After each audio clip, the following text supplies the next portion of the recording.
Hello, hello. Today's episode of the Power to Pivot podcast is all about your thoughts, your feelings, and how you interact with them.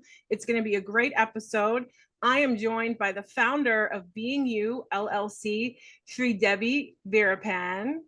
Shri, how are you? I'm good. Thank you for having me on your show. I am so excited. Value-based framework to help you pivot your career, changing Yes, the way you think and your thoughts or yes. your feelings and how you interact. Mm-hmm. These are like big topics, Yes. but they really have a major impact on our behavior, how Mm-hmm. we show up for ourselves, how we show up for others. Give us a really brief overview of how you landed with this awareness. Sure. I'll try to make it short.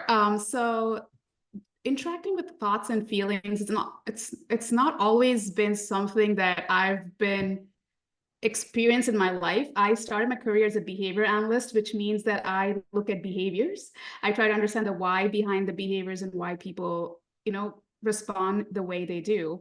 But in my journey, you realize there's more to behaviors than just what people are experiencing, right? There's so much more internally that we need to figure out why and how that impacts behaviors. And is there a way we can change those interactions? So I stumbled upon what is called as acceptance and commitment therapy. It's called ACT. It's an evidence-based process, which it's amazing. It talks about flexible thinking, or they call it psychological flexibility. It's just changing the way we interact with our thoughts and feelings. And it was the concept was so simple yet so complex. Like, yeah, that makes total sense. But we don't, in practice, it's so hard to implement. So that's how I came about this process, and that's what I do in my practices as well. I work a lot with parents. I work a lot with parents with kids who have challenging behaviors, and I've used these processes, and I've seen like this is so helpful to think about the way we think about our own thoughts and feelings, which is not simple, right? Because we are so conditioned to think a certain way and respond a certain way. To step back and reframe our thinking is not easy. So that's where I started, and that's where I am right now. Oh my gosh, there's a lot here. So, Yes. one, so the ACT therapy, you said it's Yes. evidence based, which Yes. sounds very techy and Yes. scientific-y. Yes. What, and I've heard this term a lot as it relates to the medical field. Can you Mm-hmm. explain what we mean when we say evidence based? So evidence-based means there is a lot of research. They have done a lot of research and studies with a wide range of populations and use these therapeutical processes, and they've seen significant change in their behaviors for the positive. So that's basically what evidence-based is. So when they say it's evidence-based, it gives you confidence, because when you're talking to someone and thinking about them to change their thoughts and feelings, you want something which is proven, because that is a very complex piece. You don't want to be changing people the way they think and feel without having any kind of backing that this processes work. And I have a background in science, so for me, like, I need some kind of proof in the pudding. Like, whatever I'm doing, the way I'm helping people has helped other people who have had similar experiences, and move them in a positive direction. So that's why whenever I do something, of course, I make it my own. Of course, I'm empathetic. Of course, it's personal, but it's embodied in those principles.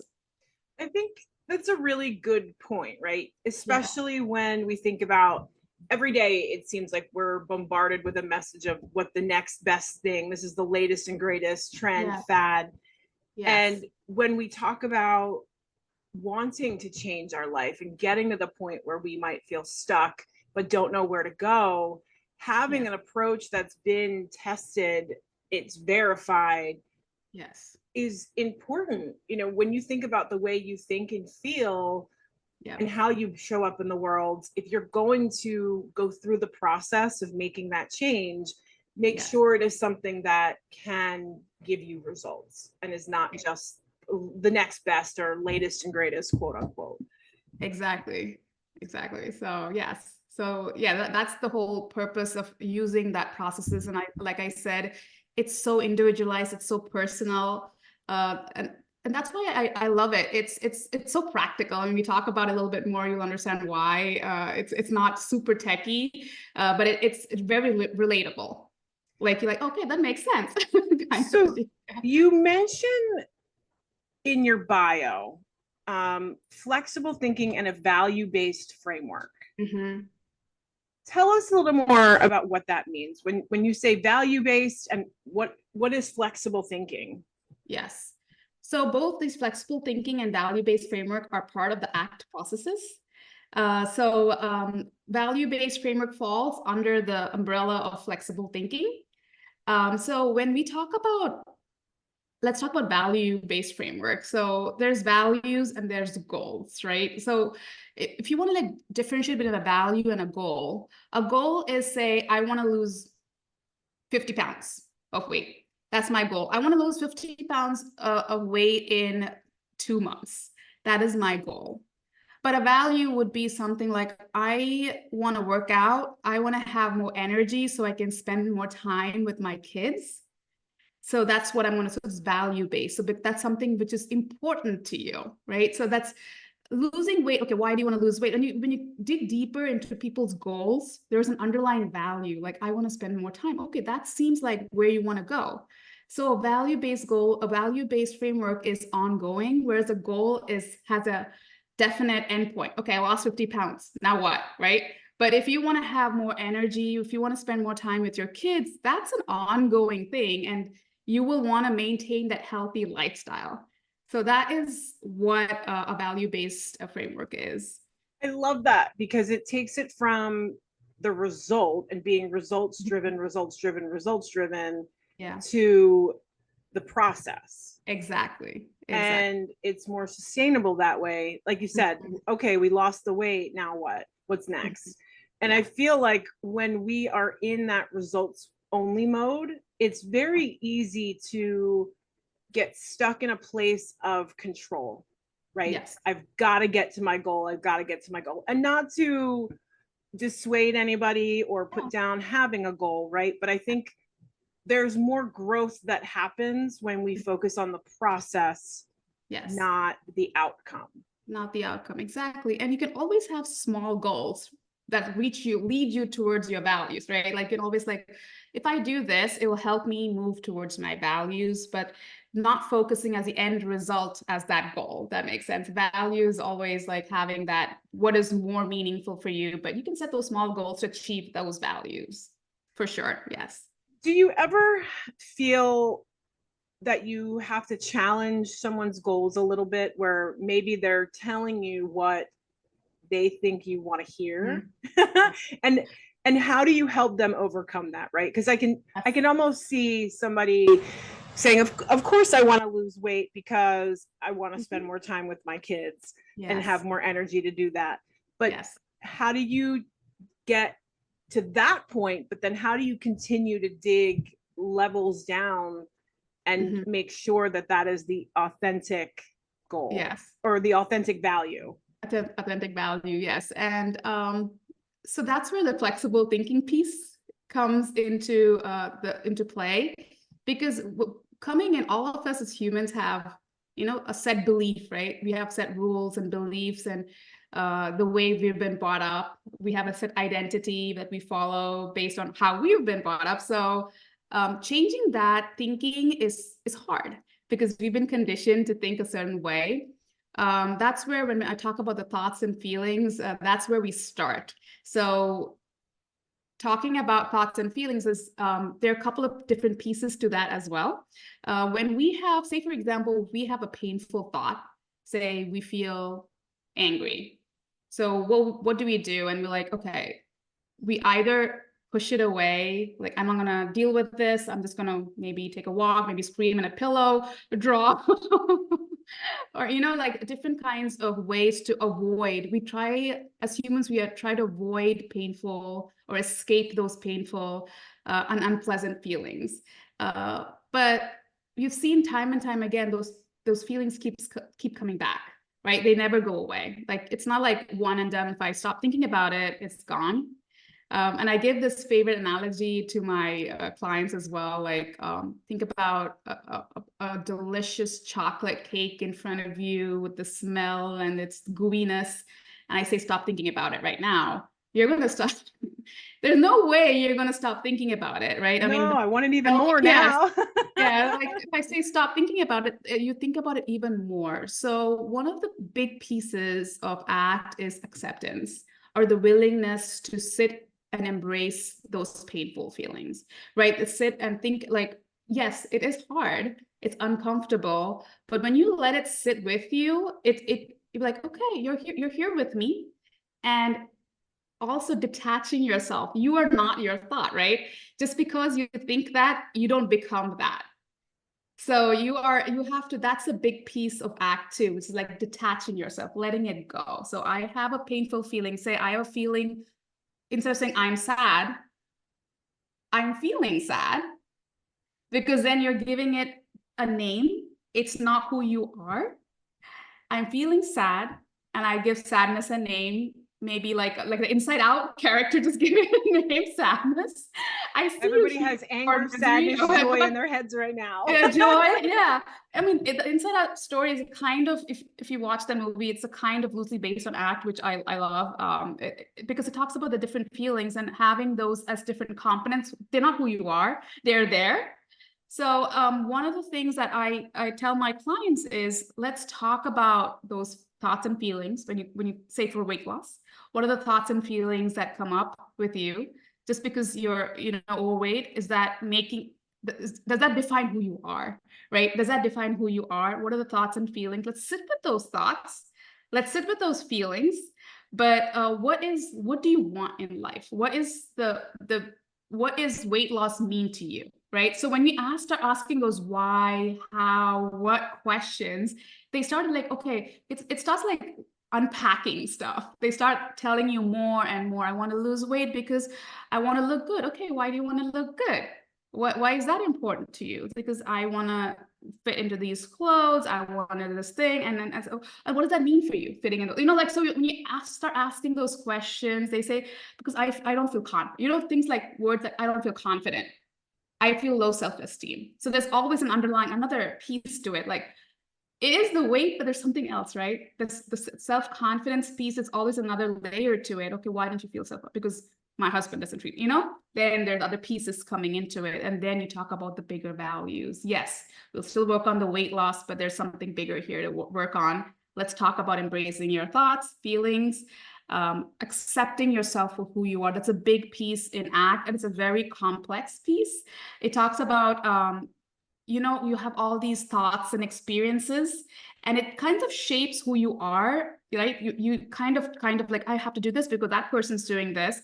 But at the end of the day, you have a core self. You have your true self, and staying true to yourself is so hard. And despite all those thoughts and experiences. Sorry, that was a lot of information. No, I will stop there. That was great. Yes. The concept of attachment, acceptance and detachment, I'm sorry, like, yes, I think they're big because yes. you said, you're seeing somebody else do something, framing it around money, let's say, right? Yeah. I see everybody online is making millions of dollars with faceless social media, right? Mm-hmm. As an example. Yes. Therefore I have to do it too. And yes. it's so easy to bombard ourselves with these messages that we convince ourselves that that's the way to get to the goal that we want. Yes. And if it's not really who we are at the core, you can run yourself in circles and burn yourself out trying to get there when it doesn't work for you. Yes. And that's an excellent point. So that's where I also help out. Like, is what you're doing workable? Like, you're doing this over and over and over again. Do you see the Are you seeing progress? Are you seeing the results that you want? Are you stuck in this, we call this hopelessness circle? Like you try this ABC, like I talk with parents, like, yes, my child is engaging in challenging behaviors, I yell, they stop for a bit, then it comes back again. So is it a workable behavior? Is it what you're doing workable? So if it's not, then there's something we need to think about.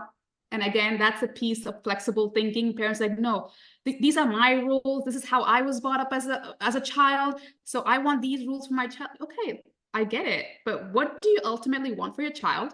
And is what you're doing working? And if the answer to both those questions are no, let's revisit and think about how you process and deal with things, and let's change the way you behave. Let's we'll figure it out together. One thing I don't tell my clients is what they should do, because everyone has a different perspective, right? And I acknowledge, and I'm sensitive to that. Everybody has a different cultural background.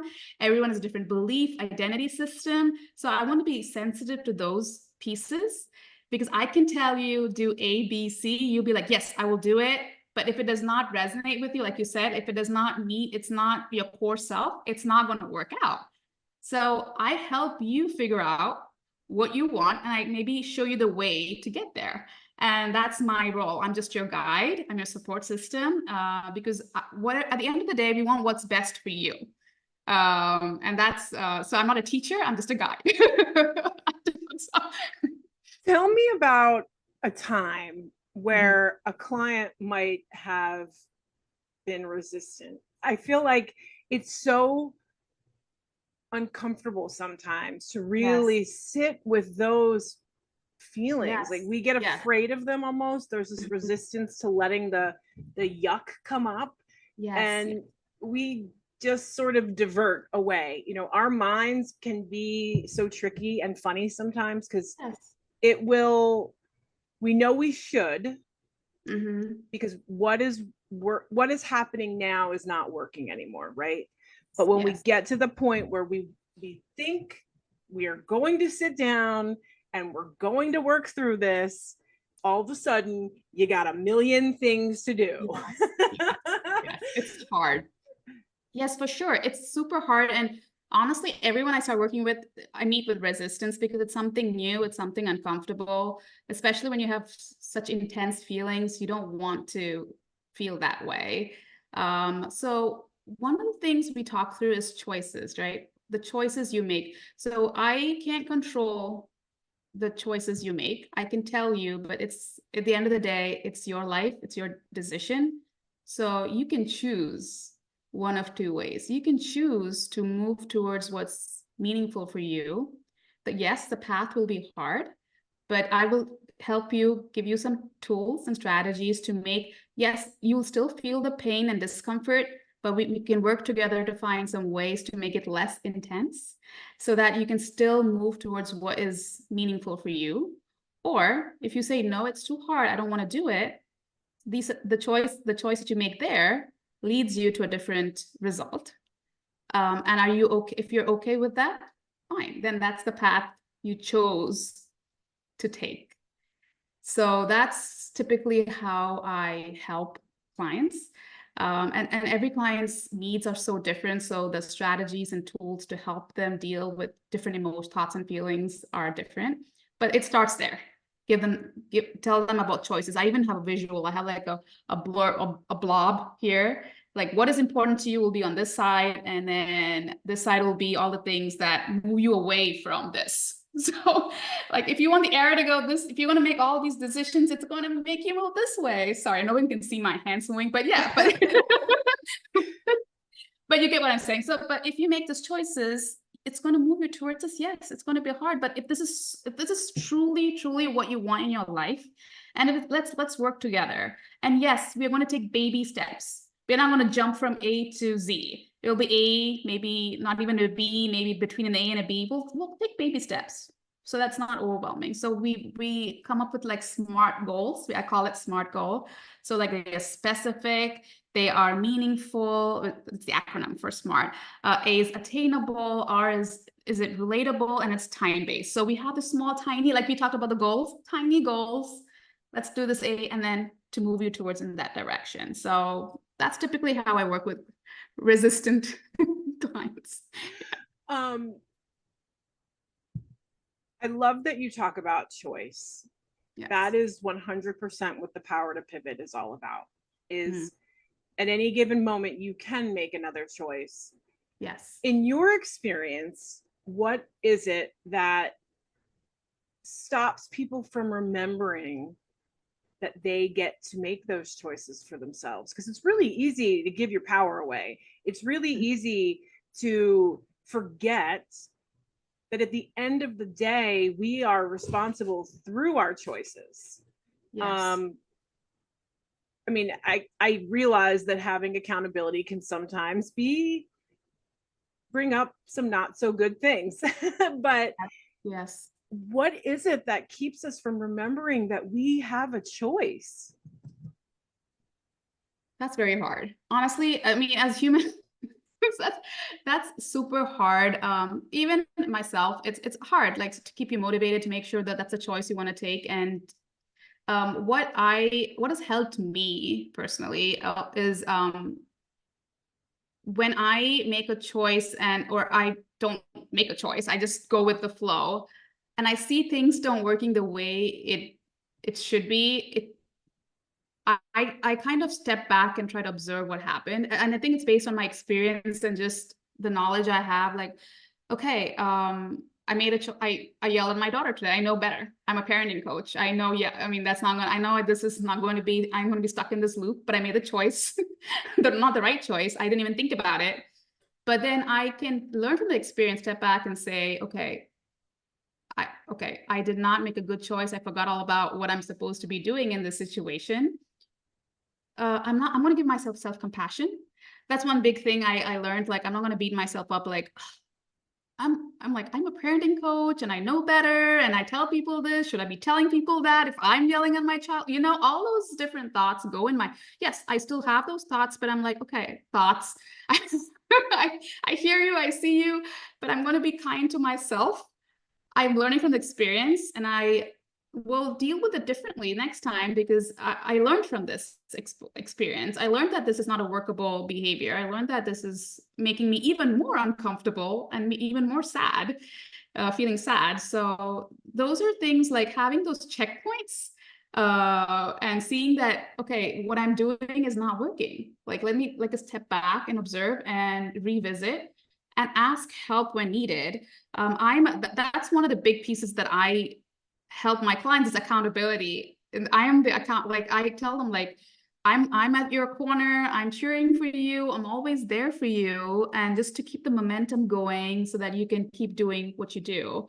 So that helps. I think that's why I'm there. My biggest role is the accountability piece for people. That's why we have coaches. That's why Yeah. we need that, because otherwise Yes. we will let ourselves just continue to Yes. run the circle, waste Yes. our energy, do the things that we don't want to be doing, and go, Yes. it's like that spiral that you mentioned. Yes. And it's human behavior. All of us do it. It's just so hard you can't get up every day feeling motivated, right? Like every day, you're like, I am super motivated to do A, B, and C. Some days we are not, we just go through emotions and do it. But sometimes it's hard. So I so appreciate that you said that, because again, you go back to social media and it's like everybody else's life is so perfect, yes. and everybody's waking up with a smile on their face. Yes. No. Don't believe the hype. Yes. Yes, for sure. Yes. I want to switch gears for a few minutes and talk about the parenting side Mm-hmm. and your experiences with parents and how that has impacted their experience with their children. Children. This is a big deal. I have kids, my kids are grown now, but it's really easy to have that mom guilt. It's Mm-hmm. really easy to Yes. sit with that. And I Mm-hmm. feel as though this approach is something that can really help parents to overcome that guilt of, oh my God, I'm Yes. messing my kid up. Yes. um, talk to us about it. What are your experiences, and how does a parent get started to really look at how they're interacting with their kids to create a better outcome? Yes, and I start by saying, like, parenting is hard. Oh my gosh, hardest job in the world.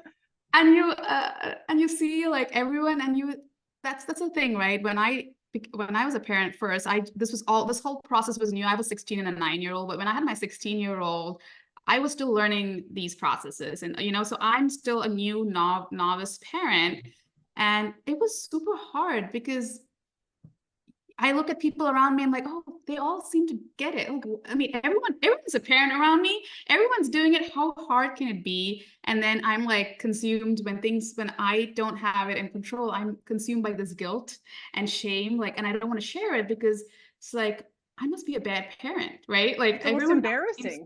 It's embarrassing. Like, I can't even parent. This is my one job. As a Right. mom. I'm a mom and I can't be a good mom. And yes, it was very hard. And one of the things that I learned, so I started working with kids first. So I work with a lot of neurodivergent kids. I work with kids with challenging behaviors.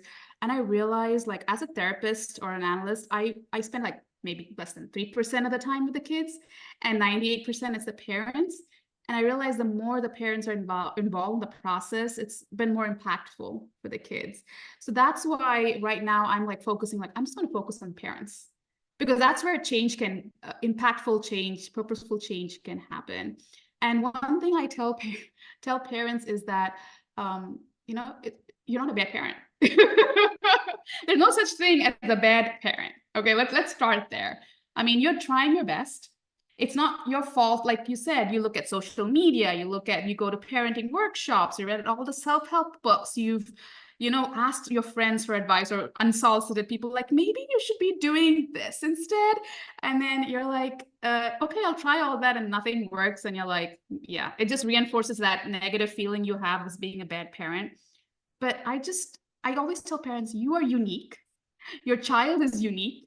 Their needs are unique. So just because things work for other parents or other strategies, it doesn't mean it should work for you or your child, right? So that's where we always start, like the unique needs of your child, the unique needs of yourself. And our beliefs as a parent kind of reinforces how we parent our child. So starting at the core, like, what are your beliefs as a parent, right? What are your identity as your parents?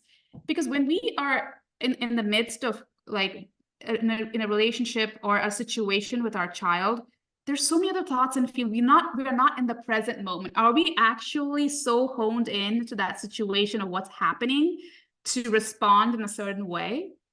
If you are a tired mom after a long day of work, you're exhausted, you come home, you see your child make a mess, you're already exhausted, you're tired, right? And then that's added on to the way you respond to your child, right? So taking a step back, and then it's just creating awareness. So one thing I talk to parents about, or work with parents, is your own awareness of your own thoughts and feelings, and how that impacts your response to your child. Yes, your child has his own thoughts and feelings and his own behavior. So that's why it makes it more complex. But start with you.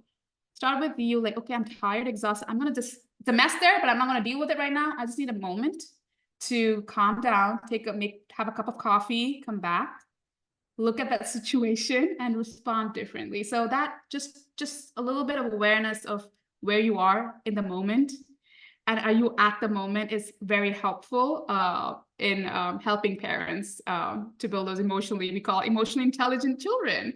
So yeah. There's that detachment again, I feel like, but it is a reminder that it's okay to give yourself permission, whether you're a parent or not, right? Yes. It's okay to give yourself permission to pause. Yes. And there's power in that pause, because in that pause is where you get to make the next choice in how you show up and what comes next. Exactly. It takes you out of the spiral, and you're like stopping it dead in its tracks. Yes. And you're taking your power back. Yes. And that pause is hard. Oh my God, it's so hard. Because you want to just react. That's the anger popping reaction. Up. Yeah, it's just, I mean, that's the hard part, like having that knee-jerk like you're mess. I have to yell, mess, yell, more mess, yell. And, it goes, or just whatever. And then it just, the pausing piece is hard. And that's what we talk about, like being in the present moment. We talk about, ACT talks a lot about mindfulness, a present moment awareness, which it's not just about thoughts and feelings, about your bodily sensations, like what kind of, the cues, the sensations your body feels. Like when you're in a negative, uncomfortable situation, before your thoughts and your body kind of like stiffens up, or you have that thing. So mindfulness practices, like being in the present moment, helps you catch that earlier, because catching it helps you pause, which helps you respond in a different way. So it's a hard skill, but it's an important skill that we all need to have. Absolutely. Oh Yes. my gosh, it's a work in progress. Is there an age group that you feel for parents is more challenging? Because I see two different sides of this, right? There's the parent of the toddler versus the parent of the teenager. It's so funny because we talk about both sides of that, right? We talk about the terrible twos, and then, oh my God, you have the terrible teens. Rarely is there much in between that we as parents complain about, right? It's like, oh, I've got 8-year-old, it's great, we're going to baseball this weekend. Like suddenly that middle part is just hunky-dory.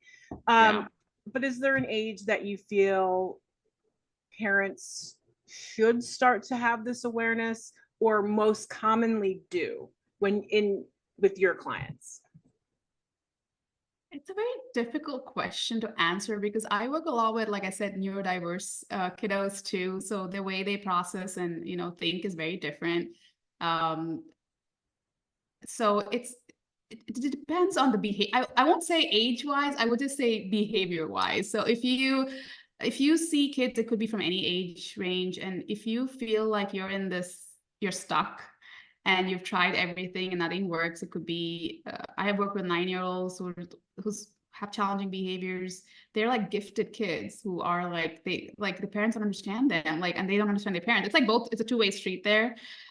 So it's so hard to say an age. I do work a lot with 7 and 8-year-olds. That's funny to me, because I feel like you don't hear a lot of talk about that middle range. Yes, and like I said, it's all like they have different needs. They have other things going on, and some have some trauma. So there are a lot of they come with different experiences.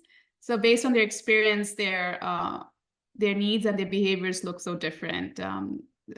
Especially kids who gone through some major trauma and, life changes. It doesn't matter what age they are, they're still having a hard time processing it.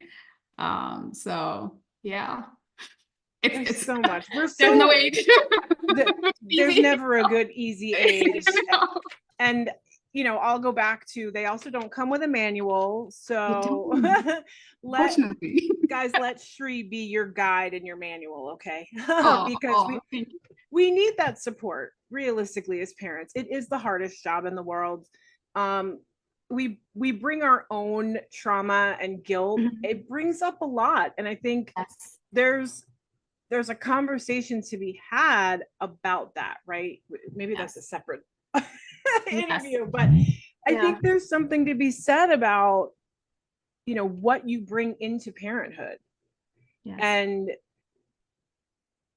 it's important to give, again, I go back to giving yourself that permission to be reflective and let yourself take the pause, whether it's a 5-minute meditation or just deep breathing. You don't have to react in the moment. Yes. And also don't feel guilty after the fact. It's okay. Like no one here is set out like, I want to be mean to my child, right? No, right. Have a good relationship with your child. So mom guilt is hard, but just giving yourself grace, and everyone's doing their best, and just having that awareness that learning something from that and doing something differently is the takeaway, I guess. I love that. One last question. We hear so often about mom guilt. Is there dad guilt? I don't know.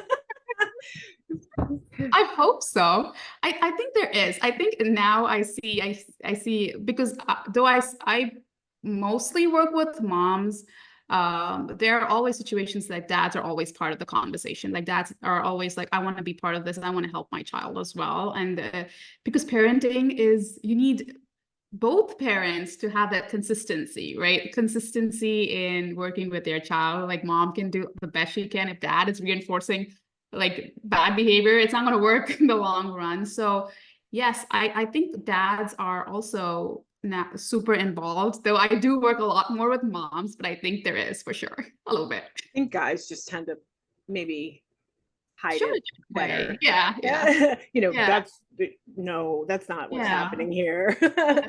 I'm for sure um, that there is, but yeah, mom guilt is a real thing. totally a real thing. So, We'll have to do another talk about mom guilt. Would you come yes, back? We could talk just about that. that sounds wonderful. Shri, thank you About stories. so. We could go on all day. Yes. But Shri, thank you so much for being here today. Where can people connect with you? How do they connect with your services? Yeah, so they can go, like, I have a website called www.beingyoullc.com. That's my website. All my information is there. You can read up more about what I do, act, all those stuff. I know it's techy, but it kind of tells you what all that stuff is and my contact information. That's the best way to reach me. And then I do have the only thing I wanted to mention was I wrote a book based on these principles of ACT. It's called Who and I Feeling Sad. It's my 9-year-old drew all the illustrations for the book. So it's a really cute book, but it talks about processing big emotions like sadness using the principles I spoke about. It was wonderful because I asked her, in this situation, how would these two characters interact? And she just drew it from her imagination. So it was nice to see it from her point of view, how people express their feelings, because we always talk about ourselves, but our kids, how they process thoughts and feelings is so interesting.